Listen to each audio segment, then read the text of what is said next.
5 debates at second reading, 6 at report stage. What does the member say to those teachers in my riding? A brief answer from the honourable member for Edmonton Manning. Well, the ship is loaded with debt and will never make it to the port. and as far as the teachers that the honourable member is asking about, he knows that education is a provincial jurisdiction. Thank you, Madam Speaker.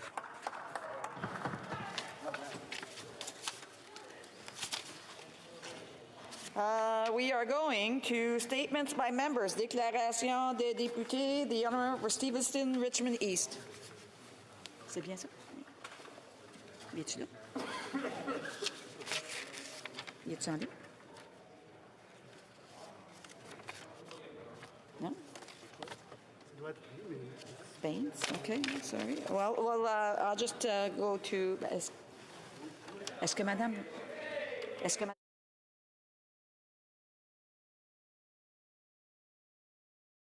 The honourable member for... oh, juice. No.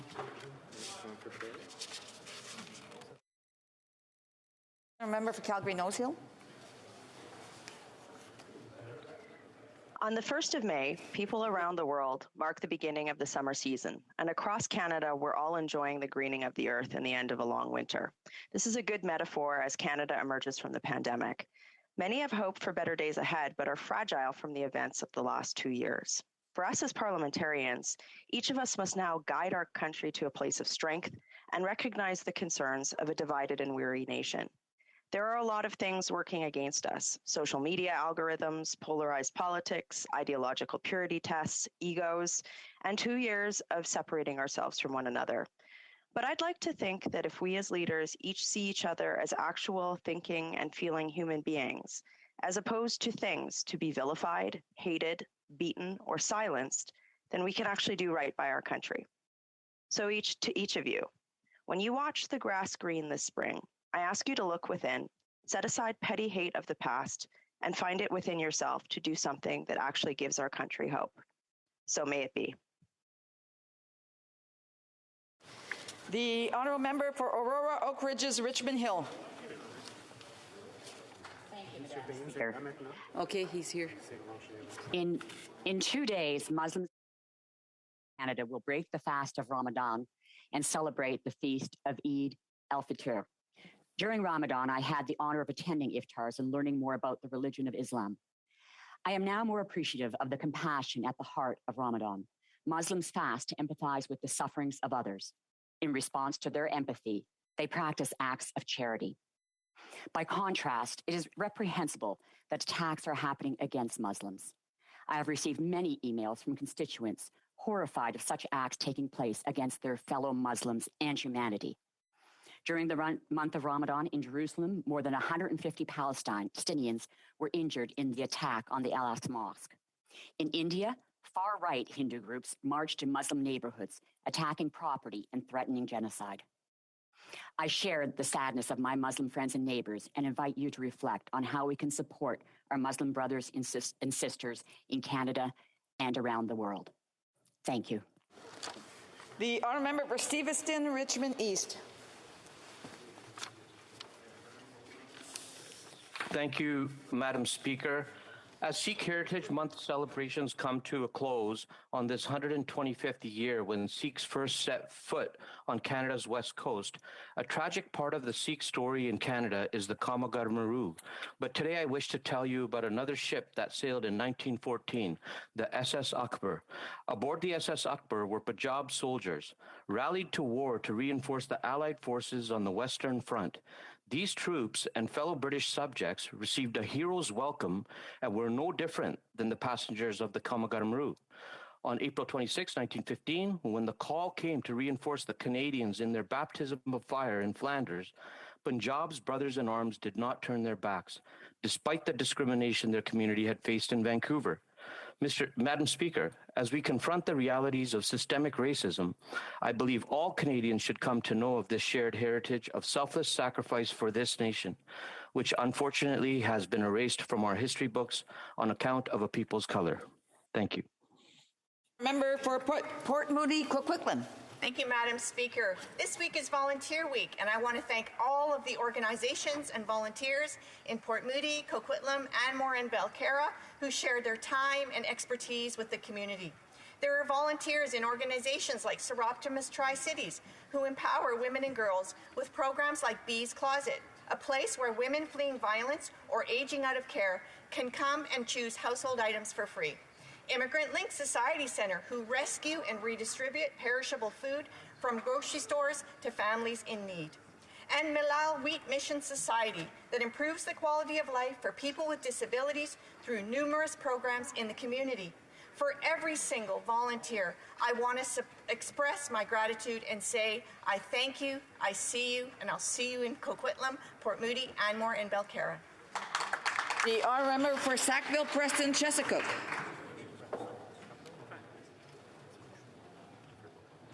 Merci, Madame la Présidente. La semaine dernière. Thank you. Last week, the closing ceremonies of the 2022 Invictus Games took place in The Hague, Netherlands. I would like to congratulate Team Canada and all the athletes from around the world who participated. The team representing Canada, including 28 competitors, either serving members of the Canadian Armed Forces or veterans, all of whom suffered a physical or mental illness or injury while serving Canada. During the events, Harry, Duke of Sussex, announced that the 2025 Invictus Games will be held in Vancouver and Whistler, British Columbia. These games will be the first hybrid winter Invictus Games and will include adapted winter sports. The 2025 Invictus Games will work closely with its Indigenous partners to honor the sacrifices of Indigenous veterans. I look forward, Madam Speaker, to being there in person. Thank you. Okay. I do want to just remind members that maybe if they're reading from their paper, they should keep their paper down because it's covering the camera, and we would prefer to see the individual member than the piece of paper. The honourable member for Perth Wellington. Madam Speaker, I rise to pay tribute to Andrew Graham, who passed away last week after a remarkable and varied life of purpose. Andy served as warden of the Kingston Penitentiary, Senior Deputy Commissioner of the Correctional Service of Canada, and Assistant Deputy Minister of Agriculture Canada. Following his 30-plus public service year career in the public service, he embarked on a 2-decade academic career with the School of Policy Studies at Queen's University. Countless students, myself included, benefited from Andy's enthusiastic and kind-hearted teaching style. And students for years to come will benefit from Professor Graham's use and development of case studies in the teaching of public administration across Canada. To Andy's wife, Catherine, and all of his friends and loved ones, we offer our deepest condolences. Thank you, Madam Speaker. Well said. Well said. The honourable member for Milton. Merci, Madame la Présidente. Canadians have a lot to be grateful for in our country, but sadly, food insecurity continues to be a reality for too many of our neighbours. Today, I'd like to highlight some of the incredible work being done in my riding of Milton and across Halton Region to find solutions. Recently, I visited Country Heritage Park to announce $100,000 in funding from our government's local food infrastructure fund for an integrated and automated aquaponics system, as well as a walk-in freezer and food prep tables to help process and store the food that they grow. At the Conestoga Room, I got a chance to thank Chef Milani Bastions, who founded No One Goes Hungry, providing thousands of free hot meals to residents prepared on-site at Country Heritage Park. Food for Life is a food rescue organization who, also through the LFIF, purchased a refrigerated truck to support their distribution programs and their new free fresh food market. Yesterday, Food for Life hosted an event with the Milton Public Library to announce the Penguin Food Locker Initiative to give transitional and at-risk youth access to fresh food in a discreet, accessible, and secure manner. Tackling food insecurity is a team sport, Madam Speaker, and I thank everyone throughout the region of Halton who's pitching in. The honourable member for Niagara Falls. Thank you, Madam Speaker. The minister was still reading. Thank you, Madam Speaker. Madam Speaker, the minister was still reading her budget speech when my office received 2 calls thanking the government and every member of this House. The first was from the Great Lakes Fishery Commission, and the second from a senior member of the U.S. Congressional Great Lakes Task Force. That's because Budget 2022 made millions of dollars worth of smart investments into the long-term sustainability of the Great Lakes, with a promise of real and substantial action to protect this critical binational treasure in the years ahead.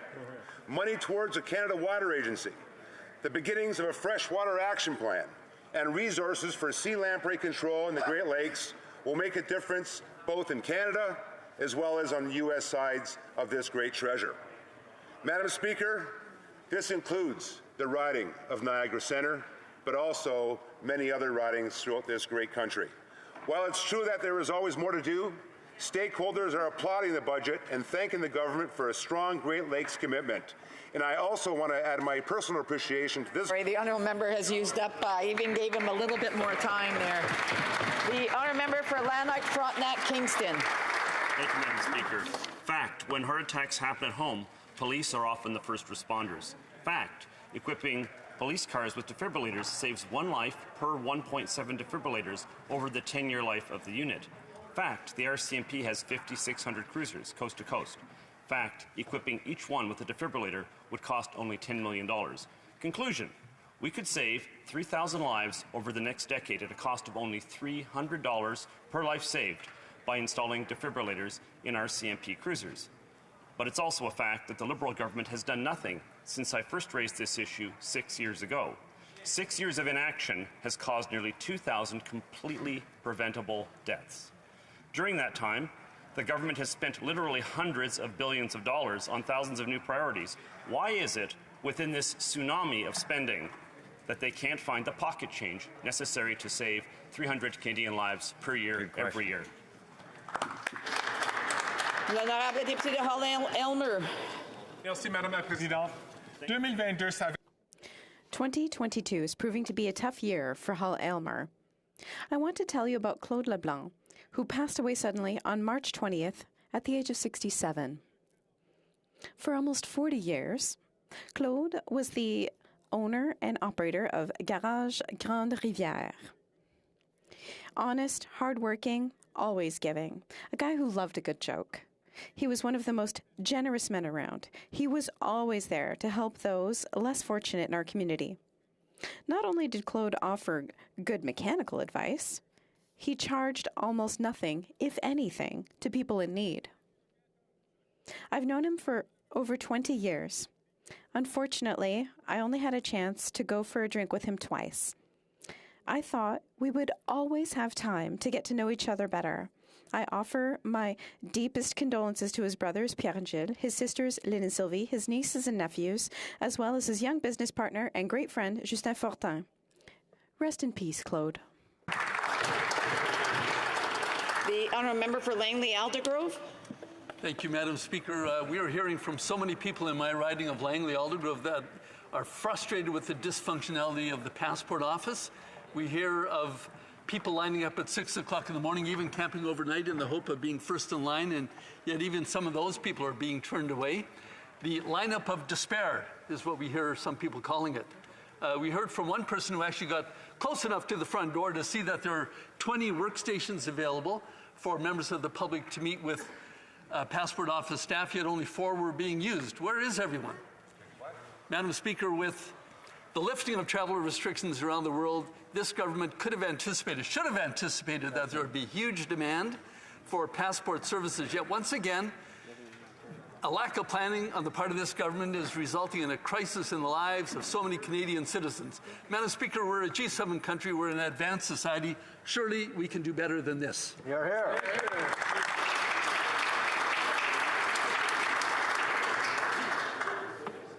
The honourable member for Bow River. It's springtime, and today I'm talking about high rollers, not the ones that go to Vegas. I'm talking about the hard-working farmers that risk it all by buying seed, equipment, and tools they need to put food on Canadian tables.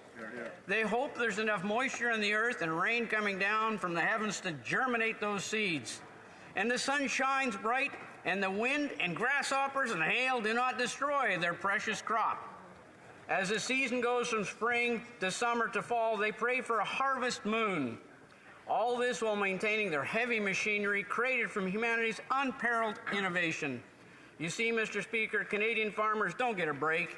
They can't go on vacation. When their work is never finished, they can't just turn off the screen and be done. Our farmers sell to markets that ebb and flow, but there is a constant, hungry mouths to feed. Canadian farmers do a damn good job of it and only do it over again next year. Yes to Canadian farmers. L'honorable député de Notre-Dame-de-Grâce, Westmont. Merci, Madame la Présidente. Lauren Small Pennyfather, une résidente de mon comté, se porte volontaire. A resident of my riding has been volunteering with the Terry Fox Foundation for 10 years. She's never missed the race for the last 24 years. She lost both her parents to cancer. 50th birthday, Lauren launched her 50 for Fox Canadian tour in support of the foundation, running 10 kilometers in every province across Canada once per month with a goal of raising $50,000 for the foundation. Lauren has already completed Quebec and Nova Scotia and will be running on the Rideau Canal in Ottawa on May the 15th. Lauren finira sa tournée nationale. Lauren will finish her national tour with a marathon in Vancouver. She'll have the opportunity to run with Terry's brother, Daryl Fox. This special fundraiser is her way of shining a light on the important work of the Terry Fox Foundation and honoring all those who have lived or are living with cancer. Well done, Lauren. Good luck. We're here with you. L'honorable député de Rosemont-la-Petite-Patrie. Le 24 avril 1915, un télégramme. On April 24th, 1915, a telegram from the Minister of the Interior of the Ottoman Empire began operations that would lead to the massacre of 1.5 million Armenians, the first genocide of the 20th century, a tragedy that would unfortunately be followed by the Holodomor, the Shoah, and Rwanda. We have the duty, the responsibility to never forget. Today, the situation is tense for Armenians following the deadly conflict in Artsakh. Elsewhere in the world, other peoples are targeted for what they are. We've seen this with the Yazidis, the Rohingyas, the Uyghurs, and others. The specter of ultranationalism still looms. Today, war is hitting Europe, and Ukrainians are again the victims of unspeakable crimes. In this month of commemoration of genocide, let's work tirelessly for peace, mutual respect, and human rights, because every human being, every people, has the fundamental right to live in security and to live with dignity.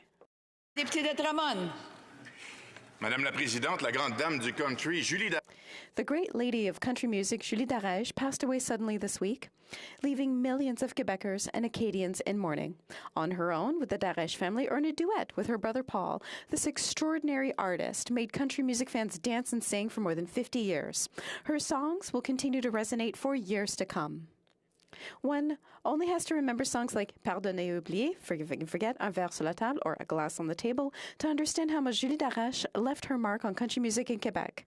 A proud Gaspésian born in Saint-François de Pabeau, she traveled the roads of Quebec for decades to meet her fans who adored her, and she loved them back. To the members of her very famous family, her children, and relatives, to all her fans, I offer my most sincere condolences. Thank you, Julie Darèche. Chin chin. Cheers. The honourable member for Calgary-Midnapore. Madam Speaker, we continue to hear about Canadians in line for days at Service Canada outlets for simple issues like passport renewals. As a former consul, I know firsthand just how essential it is for people to have these documents available to them in a timely fashion. I've seen the desperation of those wanting to say goodbye to a loved one. Canadians have already spent 2 years missing important life events such as births, anniversaries, weddings, and sadly, in far too many cases, funerals. It is unacceptable that this government, as a result of their continued lack of foresight, is still interfering in Canadians' ability to get on with their lives. We need a clear timeline as to when these delays and backlogs will be resolved. And we need it as soon as possible so that Canadians can return to the lives and the living that they deserve. The honourable member for Cape Breton, Cancel. Madam Speaker, I rise in the House today to offer my sincerest congratulations to Wakaba Chief Annie Bernard-Daisley on being recognized with a place on the Riva Spats Women's Wall of Fame. Madam Speaker, Chief Andy has been the chief since 2020. She was elected by her community as chief after serving as a councillor for 3 consecutive terms. Prior to her term as chief, she served as the first woman from Wakeba to lead the Nova Scotia Native Women's Association. Chief Andy has been an outspoken issue on murdered and missing Indigenous women and girls, stating that she's been driven by the need to generate goodness from the tragic events in her own life. Madam Speaker, the Wall of Honor is located at Mount St. Vincent University. It exists to honor extraordinary women from all walks of life who make a difference across family, community, and profession. I can think of no one more deserving than Chief Annie Daisley to be recognized with such an honor. Madam Speaker, on behalf of my constituents and colleagues here today, and myself, congratulations to Chief Annie.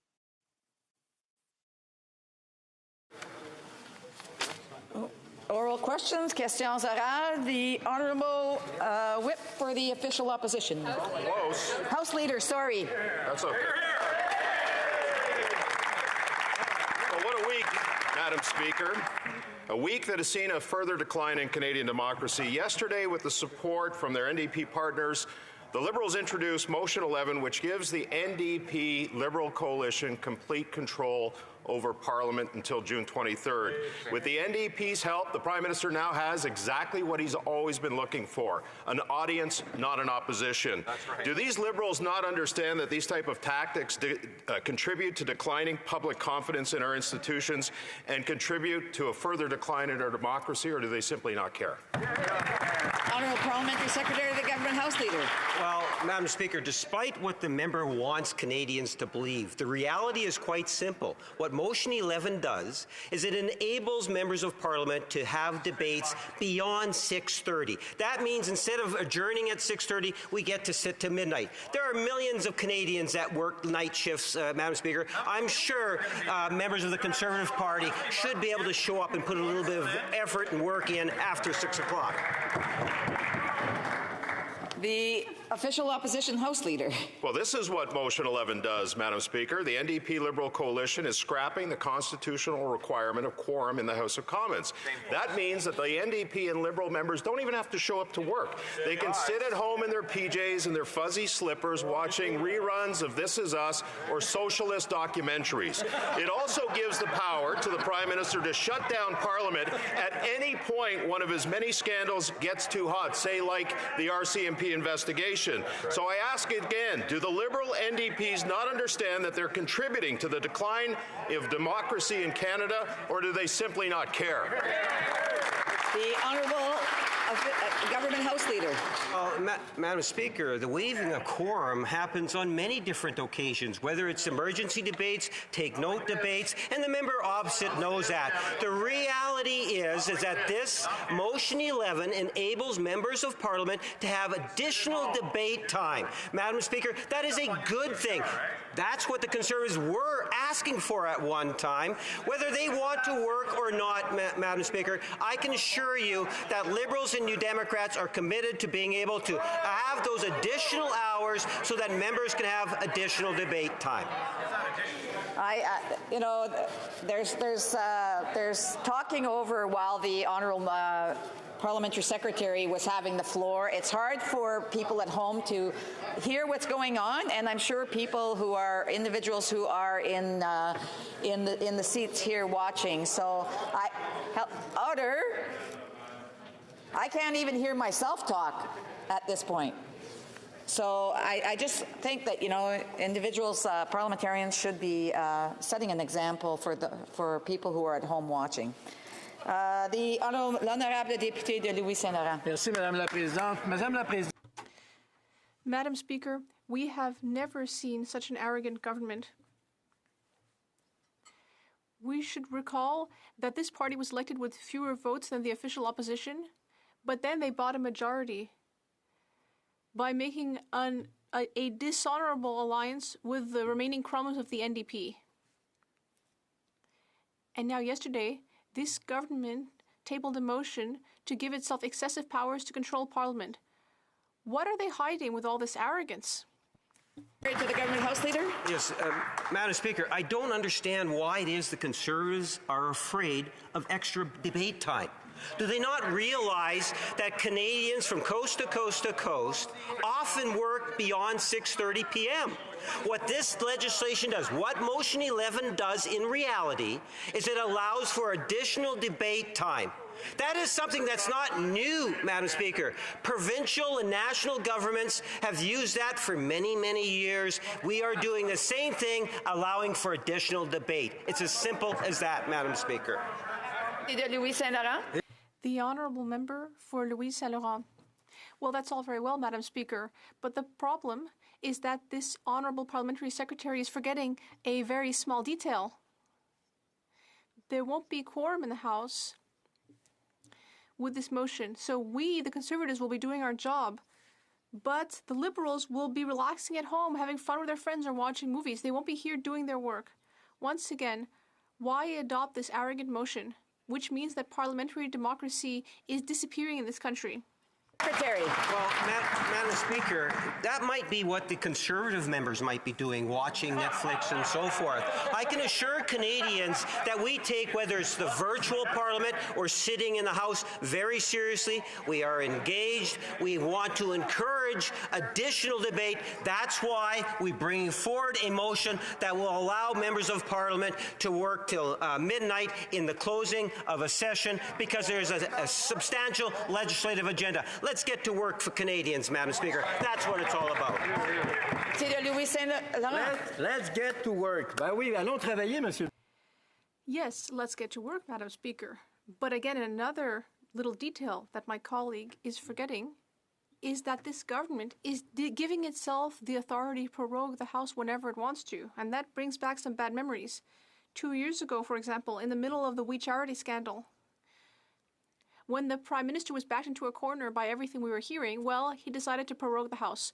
Why once again adopt a motion that means that committee work may be affected by this arrogant Liberal motion? Parliamentary Secretary, the Government House Leader.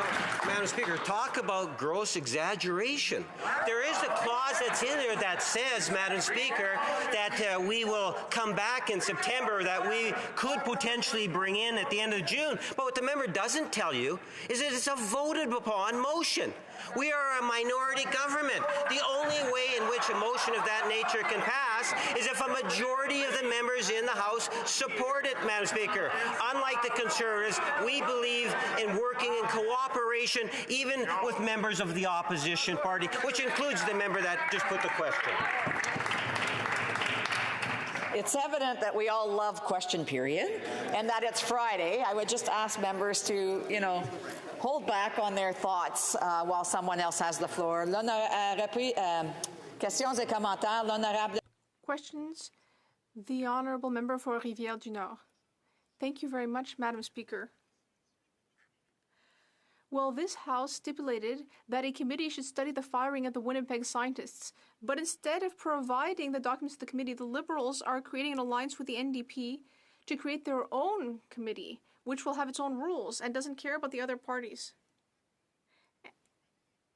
Ever since the Liberals and NDP signed their pact, the NDP isn't a real opposition party. It's contractually linked to the government, so there's no real opposition party that has been consulted. Where is democracy in all this, Madam Speaker? Parliamentary Secretary? Well, Madam Speaker, what is clear is we have established a mechanism that is not truly unique, because the former Prime Minister, Stephen Harper, used the same mechanism that ensured that there's a sense of national security, which should be a concern of all members of this House. Now, the Government House Leader has indicated, both to the Conservatives and to the Bloc, that we would like to see them participate in this mechanism that ensures that there's a high sense of accountability and that the national interests are served. The same mechanism that Stephen Harper used, Madam Speaker. L'honorable député de Rivière-du-Nord. The Honourable Member for Rivière-du-Nord. Madam Speaker, if committees have been created, if committees were created out of parties that agreed on every detail, then what would be the point? It's only when you disagree originally that you can come to an agreement on policy in a meaningful way. So with their contract, these two parties have essentially merged, and so they no longer have the legitimacy to decide alone on the rules of our democratic bodies. The Liberals need to sit down with the real opposition parties and put an end to this. When will we have some democracy? Government House Leader. Madam Speaker, the only merger I see is the double blue. You know, the Conservatives and the Bloc, Madam Speaker, on this particular issue, like other issues, at the end of the day, Madam Speaker, this mechanism that has been put into place will ensure the interests of national security while at the same time ensure a high sense of accountability for those documents. I would hope that the Conservatives and the Bloc will recognize the true value, as Stephen Harper did, in recognizing the importance of this particular mechanism. Thank you, Madam Speaker. Member for Windsor West. Madam Speaker, as we watch another convoy roll into Ottawa, the City of Windsor is still recovering from the blockades 2 months ago.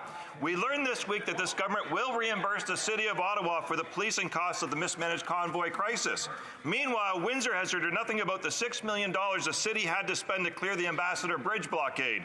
All week we've heard the Liberals take credit for the work done in Windsor, but it's my residents who still pay the price. We did all the right things, and we took it on the chin for this country. Why are the Liberals making it so hard for the City of Windsor residents having to pay for the blockade? Hear, hear. The Honourable Parliamentary Secretary. Thank you, Madam Speaker. And sorry, Madam Speaker. We're committed to protecting the safety and well-being of Canadians. I actually just spoke with the Minister this week about that very issue. I know he is alert to the problem, and I invite the Honourable Member to have a conversation. I'd be happy to chat with him as well. Thank you, Madam Speaker. Member for Victoria. Madam Speaker, Canadians are finally able to travel and to see loved ones again. But there are huge delays. The passport system is broken. Canadians are waiting hours in line at passport offices, making multiple visits only to be turned away. This week, so many constituents have reached out to my office desperate for help. The passport system is failing them. This is causing immense amounts of stress and anxiety. My question is simple. Does the minister think that these delays are acceptable, and when will they be fixed? The Honourable Parliamentary Secretary to the Minister of Families, Children and Social Development. Thank you, Madam Speaker, and I want to thank the Honourable Member for her question. Madam Speaker, we know that Canadians are eager to travel again, and there's been a significant and overwhelming increase of demand for passports at all Service Canada centres across the country wanting in-person service. I've spoken to the Minister about this, and she is well aware that it is very stressful and difficult for Canadians. She's been visiting Service Canada centres throughout the country, speaking to local staff.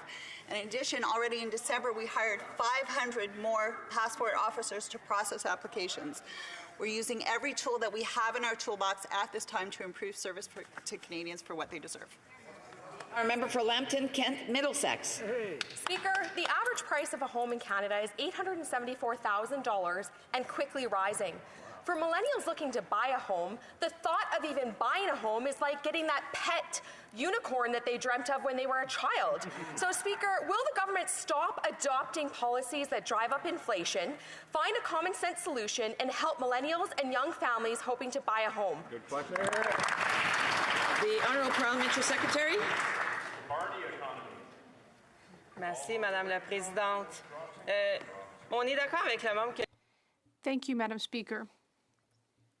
We agree that many Canadians are finding it almost impossible to buy a house. And that's why the budget we tabled has major investments, $200 million for rent-to-buy opportunities, because we do need to give Canadians the chance to buy a property. And there is also a tax-free account that will help Canadians to do that. On this side of the House, we take this matter seriously, and we are working on various programs to help Canadians. Middlesex. Well, Speaker, how can the member opposite say that? This government isn't being helpful. In fact, Ipsos says that 63% of Canadians hoping to own have given up on that hope. One couple even told me that every single broker that they've spoken to has told them that the first-time homebuyers program is a scam and they shouldn't participate in it. So, Madam Speaker, instead of offering common-sense solutions, this government is more concerned about prosecuting crimes on the moon. So, Speaker, will the minister admit his failure, go back to the drawing board, and come up with a real plan?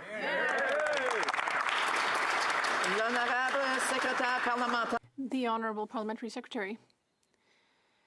Thank you, Madam Speaker. I'd like to thank my colleague for the question. We are determined We are determined to create clear rules of the game. We need to ensure that we work on the rights of renters and buyers. We need to make sure that the rules of the game are fair for everyone. We want everyone to be able to access a property if they want to.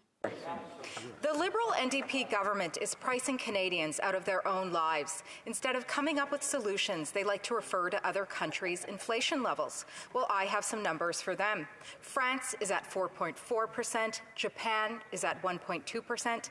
But, Madam Speaker, comparison doesn't help a millennial afford a home or give hope to Canadians who are one paycheck away from bankruptcy. It's Liberal spending that is leaving a debt load for future generations. So when will this government take responsibility for the position they have put Canadians in and cut their spending? L'honorable secrétaire parlementaire. The Honourable Parliamentary Secretary. Thank you, Madam Speaker. Global inflation is having a significant impact on household budgets. While Canada's rate of inflation is below that of the US, Europe, the G7, the OECD, we are continuing to focus on making life more affordable. We are indexing important programs like the Canada Child Benefit, OAS and GIS to the cost of living. We are implementing an economic growth plan that creates jobs, grows the economy, and doubles the amount of residential construction so that those millennials can afford their next home or their first home. We do this while unwinding Canada's pandemic deficits, reducing our debt to GDP ratio, because that is the fiscal responsible thing to do. The Deputy de Beauce. The Honourable Member for Beauce. Madam Speaker, the cost of living is continuing to affect Canadians. In a rural riding like mine, we don't have access to transit, so people have to go to work in their cars. With the increase in gas prices, Canadians are struggling. The Conservative Party presented a motion to suspend an increase in the carbon tax. But our greedy Prime Minister can only see dollar signs instead of seeing the difficulties facing ordinary workers. Why doesn't this government want to give Canadians a break so they can catch up after 2 pandemic years? The Honourable Parliamentary Secretary. I'd like to thank my colleague for the question. The increase in energy prices is, of course, due to the Ukraine war. But we will be there as a federal government to help Canadians to face the increase in the cost of living, whether by supporting dental care, whether it be by programs to help people access housing, whether it be by being there to reduce the price of childcare, Madam Speaker. We are here to help Canadians. I'd like to thank my colleague for his interest in the question. Kelowna Lake Country.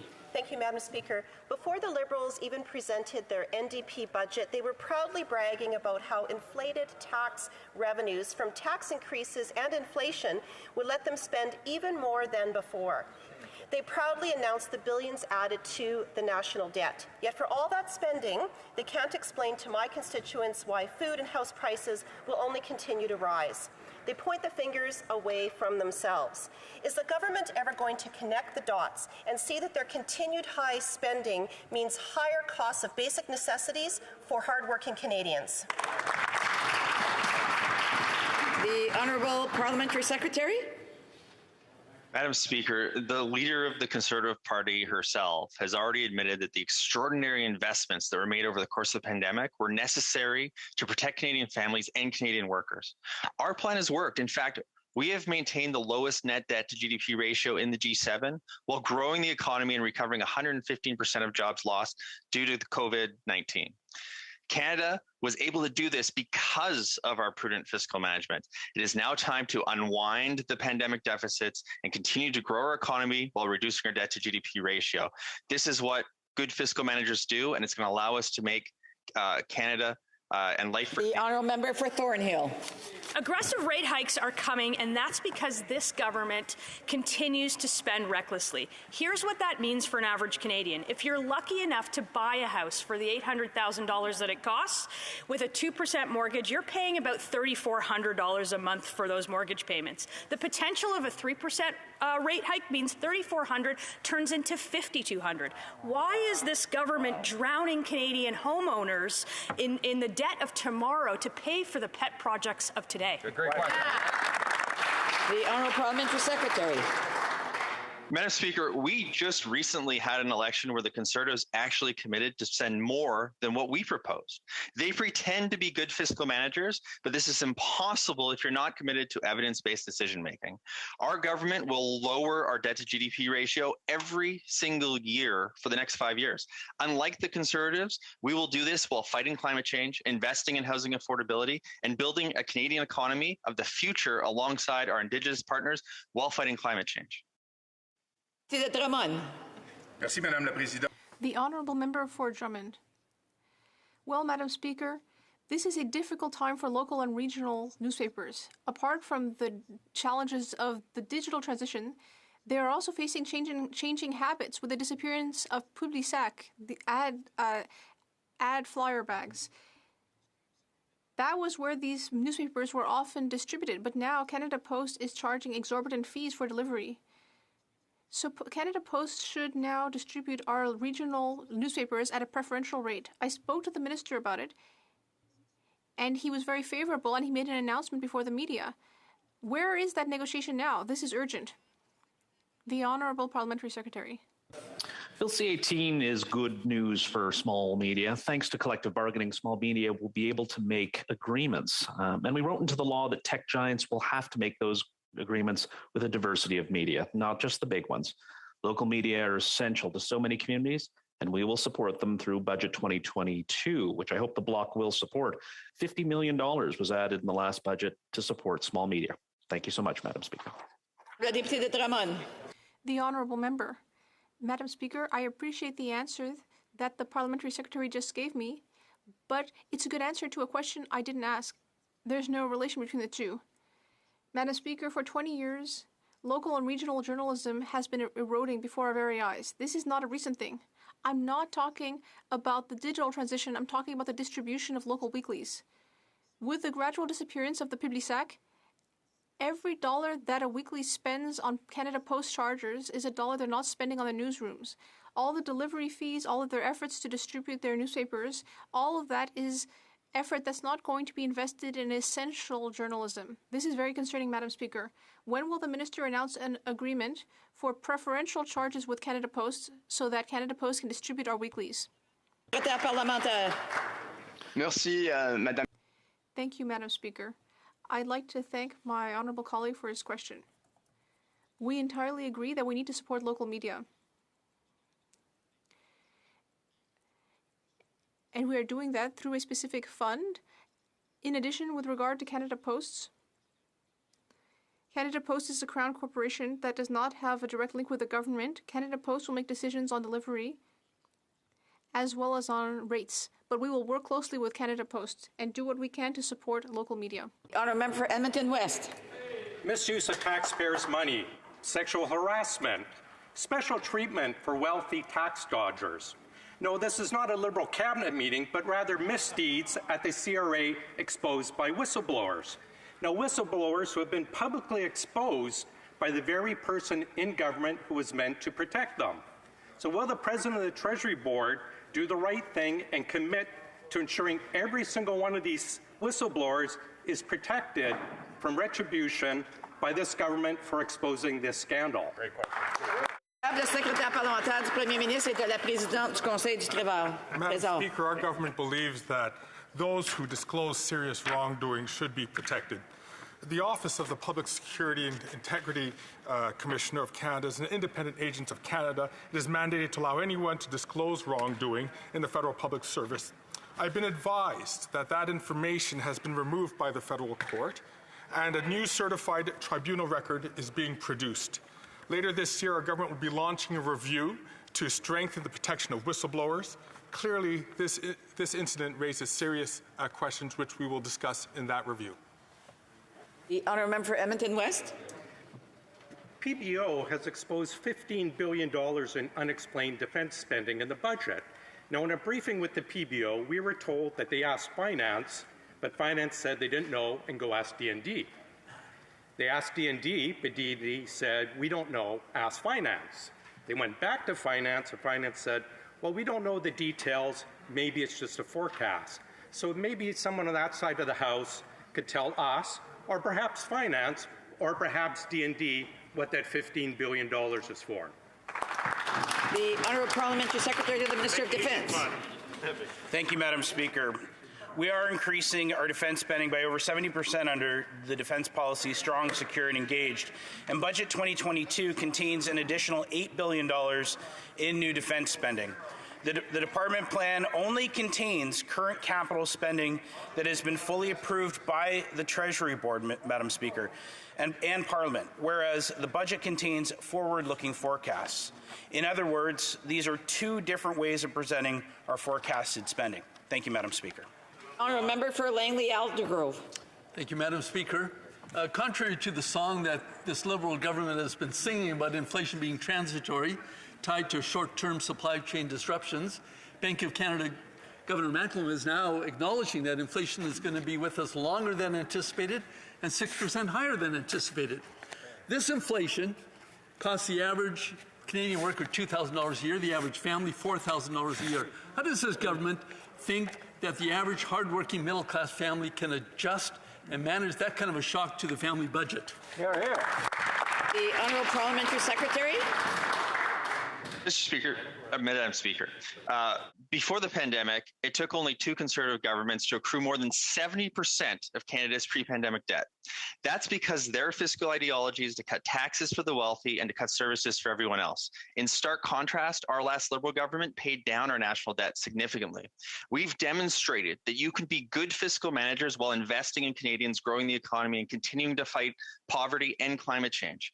Budget 2022 lowers our debt to GDP ratio and will help build a Canada where no one is left behind. For Dauphin, Swan River, Nippewa.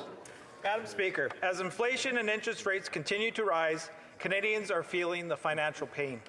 But the NDP Liberal government doesn't seem to care. They have no problem with their $53 billion deficit in this year's budget. Experts are sounding the alarm, Madam Speaker. A new report by RBC Economics reveals that low-income Canadians will feel the sharpest financial sting from climbing inflation and interest rate hikes. So will this government finally admit that their reckless spending is hurting Canadians? Good question. The Honourable Parliamentary Secretary. Madam Speaker, Budget 2022 is entitled A Plan to Grow Our Economy and Make Life More Affordable. This budget lowers our debt to GDP ratio and seeks solutions for the labour shortage because our jobs-based recovery strategy has successfully lowered Canada's unemployment rate to all-time historic lows. The budget addresses some of Canada's greatest challenges, including childcare, affordability, climate change, economic growth, and Indigenous reconciliation. It is a plan that invests in people and that will help build an economy where no one gets left behind. Member for Churchill, Kiwanis-Nookasky. Madam Speaker, Kamloops 215, Brandon 104, Cowessess 751, Cross Lake 54. This is just a few of the children discovered in mass graves in residential schools across the country in the last year. So many children still families, oftentimes by the RCMP. And now this government wants the very same RCMP to assist in investigations, having given them millions in the budget. Why didn't the government just give the money directly to communities who are looking to bring their children home? The Honourable Minister for Crown Indigenous Relations. Yeah, thanks for the member for her very important question. Clearly, what we've heard from communities who pursuant to the calls to action 72 through 76 of the Truth and Reconciliation Commission's report, have to have the leadership. It isn't the place of the Government of Canada to step into communities and provide all the answers, but certainly we have to stand by and provide the financing and support of those communities that are still reeling, search for answers and search for their lost loved ones. The financing for the RCMP is to complete that element of accountability. It's work in ensuring that that institution is accountable to those survivors, and that work will continue. Thank you. Remember Skeena Bulkley Valley?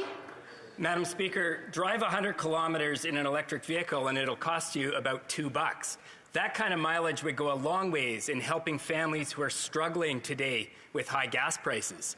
Now, the upfront cost of new electric vehicles puts them out of reach for many lower income families. The Liberals, in their election platform, promised an incentive for used zero emission vehicles. BC and Quebec already have programs in place, and yet in this recent federal budget, we saw nothing. Can the minister please explain why? The Honourable Minister of the Environment and Climate Change. Colleague for his question. In fact, we have expanded in the last budget the purchase incentive for electric vehicles. We have doubled the amount of charging stations we will be installing across Canada to 50,000, Madam Speaker, and we're investing with companies to transform Canada auto sector from gasoline to electric vehicles. We will be coming up with more measures to help people adopt electric vehicles in the future. Thank you, Madam Speaker. Member for Hamilton East, Stony Creek. Thank you, Madam Speaker. As we approach the warmer spring and summer weather, small businesses and constituents in my riding of Hamilton East, Stony Creek are looking forward to increased tourism opportunities. Can the Minister for Economic Development for Southern Ontario inform the House of what our government is doing to support local tourism across the region? The Honourable Parliamentary Secretary. Thank you very much, Speaker. And I want to thank the member from Hamilton East, Stony Creek, for their ongoing advocacy for small businesses and tourism in their riding. Our government has made targeted investments to support the tourism industry and the local communities that rely on tourism. Just recently, the minister responsible for the Federal Economic Development Agency for Southern Ontario announced $68.5 million in funding to be delivered by Indigenous Tourism Ontario and 11 regional tourism organizations to support up to 40 Indigenous projects and up to 1,300 tourism entities. Speaker, that will create or maintain up to 4,100 jobs across Southern Ontario. Our government will continue to be there for small business and tourism agencies. The Honourable Member for Red Deer Lacombe. Hey. Madam Speaker, if the NDP Liberals won't follow the province's lead and give unvaccinated Canadians their rights back, maybe they will follow our international partners. We know that the Prime Minister values his Playboy image on the world stage more than anything else, as his travels and selfies prove. But our international partners are bewildered as to why the Canadian government is so reluctant to let life return to normal for all Canadians. Switzerland and Greece are removing all travel-related restrictions next week, and virtually no other country requires it for domestic travel for their citizens. So why won't this government follow the science? The Honourable Parliamentary Secretary to the Minister of Health and the Minister of Sport. Thank you, Madam Speaker, and I thank my honourable colleague for giving me the opportunity to highlight a recent study indicating that, unfortunately, the unvaccinated continue to disproportionately risk the safety of those vaccinated against COVID-19, and highlight the fact that in the last week, almost 12,000 Canadians have received their first dose, 30,000 Canadians have received their second, 89,000 have received their third, and over 220,000 have received their fourth dose, Madam Speaker. This pandemic is not over. We all want it to be, but we must continue to follow the science. We must continue to support our neighbours. We must continue to fight for kids to ensure that young people under 6 do not get COVID-19, as they have been the biggest numbers in the last couple of days. Thank you. The Honourable Member for Leeds, Grenville, Thousand Islands, Rideau Lakes. Well, Madam Speaker, the Parliamentary Secretary talks about supporting our neighbours. Under this government, we still have neighbours, members of our community who aren't able to travel, who aren't able to provide for themselves and their families because of unscientific mandates that this government continues to perpetuate. It's the end of April, and this Prime Minister still refuses to follow the science. International allies, most of the provinces, they've done the right thing, but this government continues to lag behind. Enough is enough. So will the Prime Minister finally take the politics out of it, follow the science, and end the mandates? The Honourable Parliamentary Secretary. Thank you, Madam Speaker. I'd like to thank my colleague for his question. On this side of the House, we are very concerned by the safety of Canadians. On this side of the House, we are using the advice of Canadian experts. Canadian policy has not changed, and we are going to base our decisions on the public health advice in Canada. Thank you, Madam Speaker. Provinces have now ended mandates for vaccination requirements for public spaces, and businesses are following suit. People need to work to support their families. When will the federal government catch up with the rest of the country and the world and end vaccine requirements for their workers? Our Parliamentary Secretary to the Minister of Health. Thank you, Madam Speaker. And like my honourable colleague, I want this pandemic to be over too. But unfortunately, nationally, last week, 383 new deaths were recorded. That's unfortunate. And over the last 30 days, the number of kids under 5 who have gotten their third is the third highest hospitalization rate of any age group. The highest rates were among those 16 and older. However, rates in the under 5 age group are more than 5-fold higher than those in above 5 and above 4. So we must continue to support our neighbours. We must continue to encourage vaccination. Thank you, Madam Speaker. Hear, hear. The honourable member for Charleswood, St. James, Assiniboia, Headingley. Thank you, Madam Speaker. In my home province of Manitoba, provincial public servants can actually come to work without having to be vaccinated. In Ottawa, if a public servant isn't vaccinated, they get the pink slip. Why should federal public servants be held to a different standard than provincial ones? It's time to be reasonable. Will the minister show just a little compassion, act like a reasonable person, and finally lift mandates on federal public servants? Hear, hear. The Honourable Parliamentary Secretary. Madam Speaker, having a fully vaccinated workforce makes our work sites and communities safer. And when we asked the employees of the federal public service to stand up and to do their part, 99% said yes. And Madam Speaker, we are committed to review this policy every 6 months. Right now, we are in the middle of a review. We will make our decision based on science and on facts, and I look forward to keeping this House updated on that fact. The Honourable Member for Shepford. Madam Speaker, there is a fraud epidemic at Service Canada, and the federal government is completely abandoning its victims. In my riding alone, 175 people have contacted me because Ottawa is depriving them of their benefits because they were victims of fraud.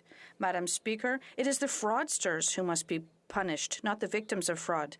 As we speak, thousands of people across Quebec have lost their jobs and are being deprived of employment insurance. When will the government pay the victims of fraud their money instead of penalizing them? Mr. Secretary, to the Minister of Families, Children and Social Development. Madam Speaker, I'd like to thank my colleague for her question. Recognize the concern and the hardship of identity theft and attempted EI fraud that has happened to many Canadian families, particularly in Quebec. The department has seen an increase in the attempt and fraudulent activity, and we know it has impacted the benefits and payments of many individuals.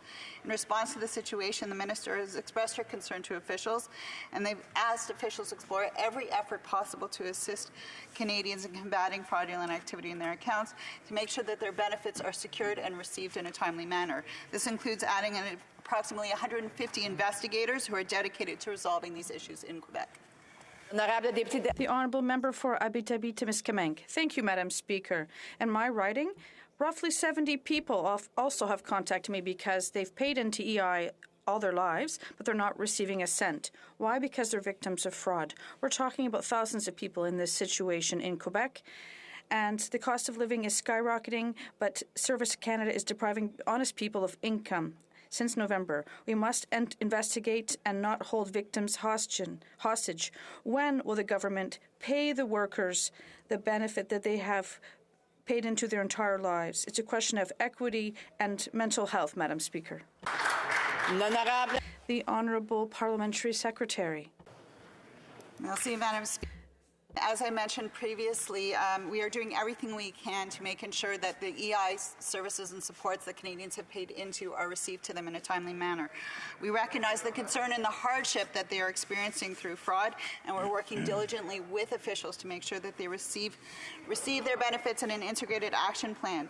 We've increased our EI call center and Service Canada Centre officers to be trained to address these and to be a first point of contact to those who are experiencing these hardships. We will continue to work diligently with our officials to make sure that they receive the benefits they deserve. Thank you. Calgary Forest Lawn. As of February, IRCC's backlog of caregiver rose above 16,000. My office hears from people every day desperate to have their caregiver's case finally get processed. While caregiver cases remain stuck, families are forced to stay at home, not able to work or contribute to the economy. This is causing mental health issues for both Canadians needing caregivers and those that want to come to Canada under the caregiver program. It's time to stop stranding people in this Liberal-made backlog. When will the minister clear this Liberal-made backlog in the caregiver program? Minister for Immigration, Refugee and Citizenship. Madam Speaker, if the last few years have taught us anything, it's the importance of those who provide care to members of our community to allow them to stay in their own homes and to receive the care they need in their communities. Last year, we've made final decisions on approximately 6,000 cases with nearly 2,800 caregivers who've arrived, more than 4,000 if you include their families. Across 6 programs, we expect to see another 6,000 or so landed in Canada this year. We'll continue to work to bring caregivers to Canada to make sure they can provide support to families that live in our communities. Member for Calgary Forest Lawn. Backlogs are a common theme under this Liberal government, whether it's for veterans, seniors, immigration, and now passports. Despite knowing that Canadians want to travel and need to get their passports renewed, this government has failed to prepare. Now, people are having to wait in long lineups at 4 a.m. and have no way of knowing when they will finally get their passport. When will the minister do her job and clear up the passport backlog they knew was coming? Yeah. The Honourable Parliamentary Secretary. Thank you, Madam Speaker. It seems that I'm answering a lot of questions today. Just to answer my colleague on his questions,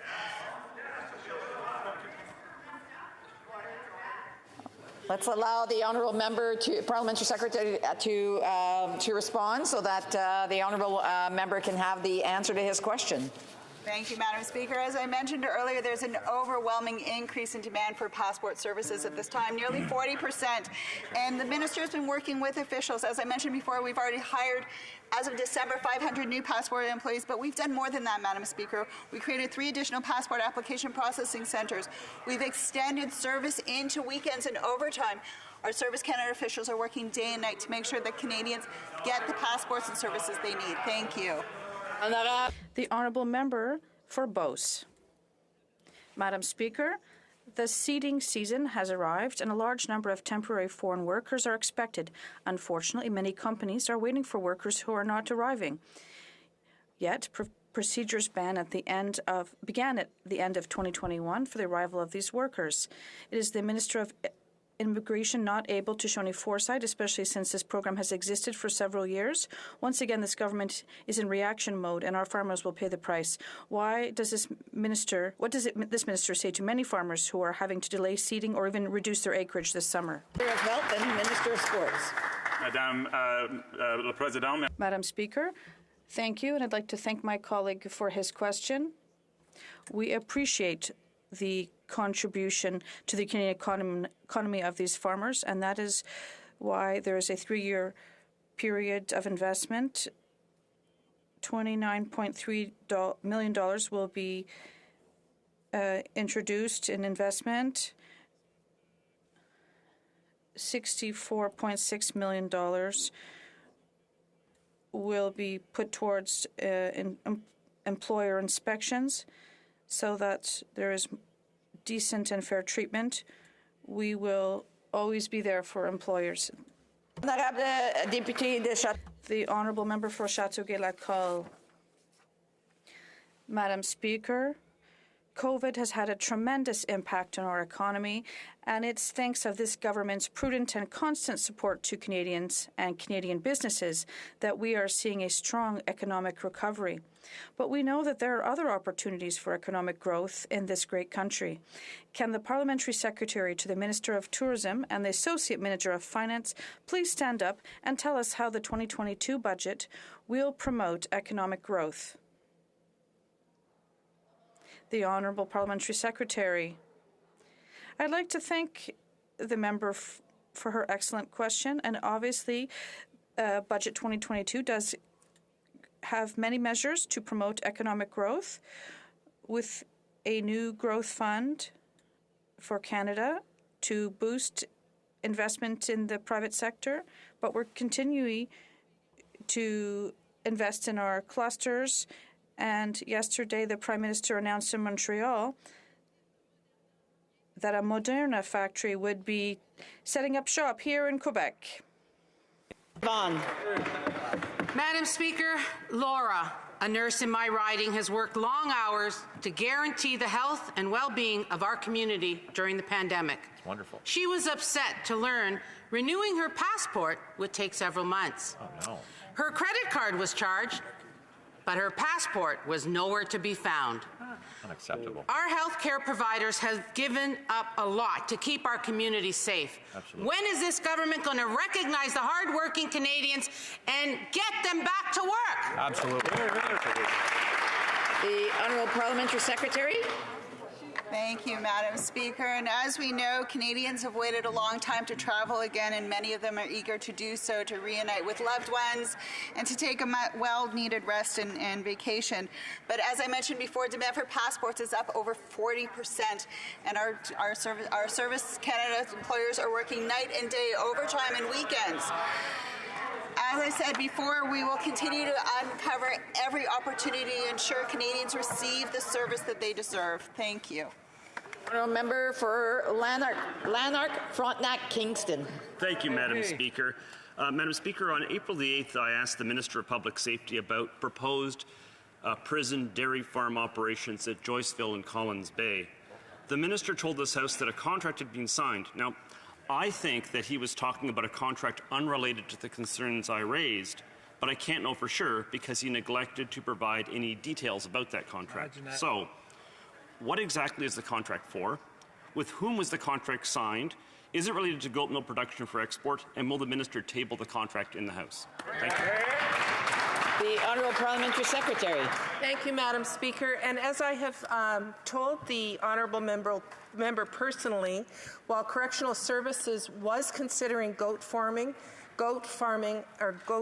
milk farming, what's the right term? It is no longer under consideration. Correctional Services Canada does not intend to do any goat milk farming. Goat milk. Thank you. The Honourable Member for Souris Moose Mountain. Madam Speaker, my office continues to hear from small businesses, including farmers, about the reduced hours at land border crossings and the negative impacts on local economies. With seeding underway and crop export shipments imminent, many transport operators are driving hundreds of extra kilometers just to get to a 24-hour port. With skyrocketing gas prices on top of the carbon tax, they can't afford the unnecessary detours. When will the Minister stop making the life harder for these small businesses and return border crossing hours back to normal? The Honourable Parliamentary Secretary.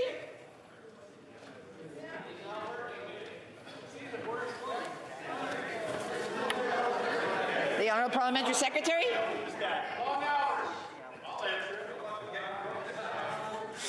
Sorry, Madam Speaker, I was listening to a lot of noise in the background, and I will be very honest with you, I did not hear the question, so if the member would like to speak to me afterwards, I'll be happy to answer it, and I do apologize.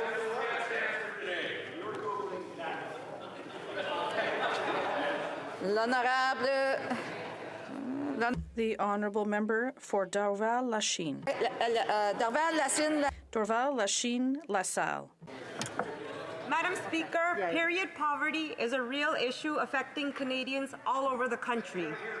People who menstruate should have access to menstrual products when they need them. Can the Parliamentary Secretary of Women and Gender Equality and Youth share what our government is doing to support menstrual equity? Thank you. The Honourable Parliamentary Secretary. Thank the Honourable Member for her question.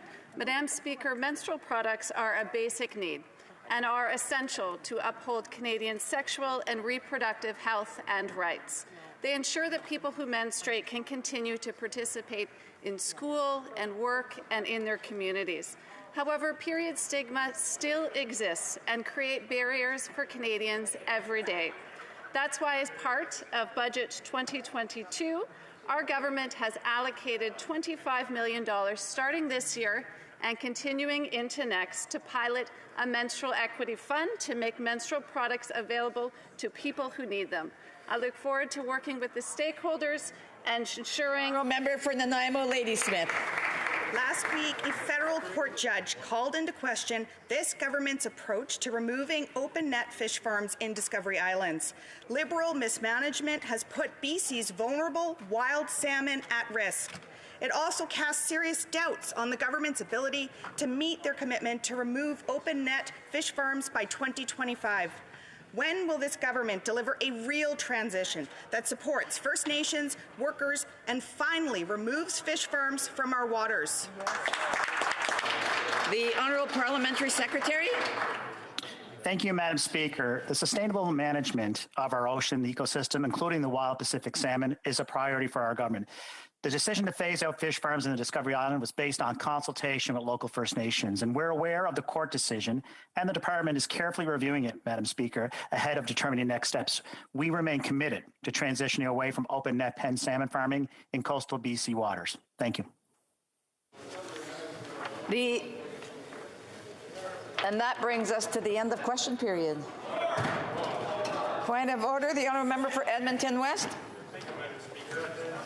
Parliamentary Secretary, to the Treasury Board's response regarding whistleblowers from the CRA who right now are being harassed and forced out of their work.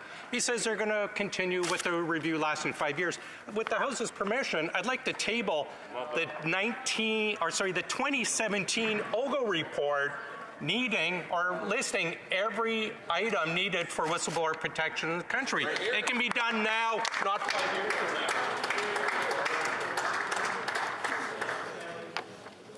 Does the honourable member have consent? Que tous ceux qui s'opposent à ce que l'honorable... All those opposed will please say nay. I'm sorry, there is not unanimous support. Another point of order, the honourable member for Edmonton West. Regards to my second question, when the Treasury Board, the Parliamentary Secretary for Defence was answering, I'd like to retable the Parliamentary Budget Officer's report on strong security engage, which was done at the same time of the budget, where Defence actually noted they did not have that added $15 billion either. Does the honourable member have support? All those opposed to the honourable member moving the motion will please say nay. I'm sorry, there's not unanimous support there.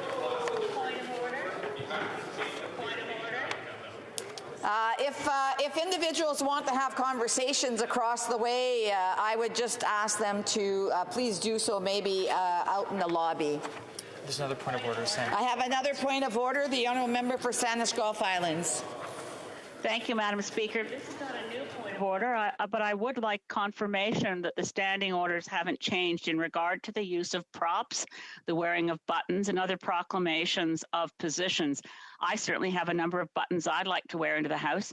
On this occasion, the honourable member for Bow River, whom I'm very, he's a good guy, like spending time with him, but it's as far as I can see, thwarting and flaunting the rules of this place to continue to wear a button that says I heart oil and gas.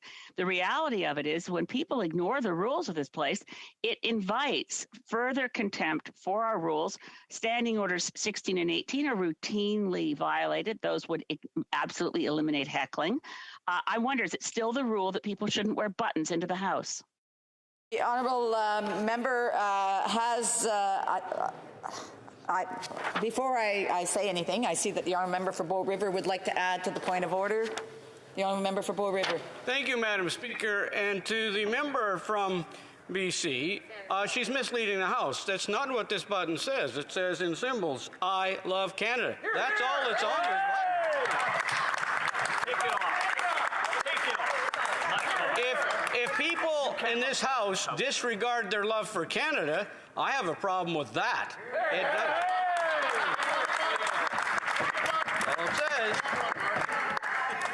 Again, you know, the honourable member, I appreciate him clarifying that button, but I know that earlier it was a different button. However, no?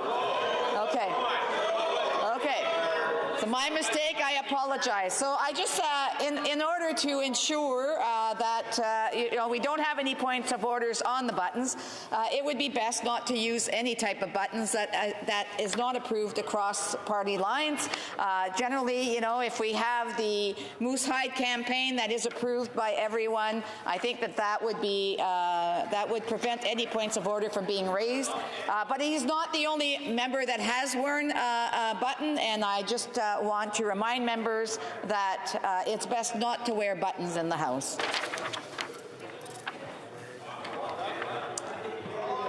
Tabling of documents, dépôt de documents, the tabling of documents, the Honourable Parliamentary Secretary to the Government House Leader. No? He should, yes. He should be. Yes, Madam Speaker, I'm assuming that there was a number of tabled documents under our rules with respect to our petitions, possibly. Otherwise, I'm not aware of any other document I was supposed to be tabling. I had it that you were going to table three responses to 3 petitions, but I'm assuming that you don't have them at this point? In an electronic format. Well, no wonder why motion 11 is in place now. Introduction of government bills. Statements by ministers.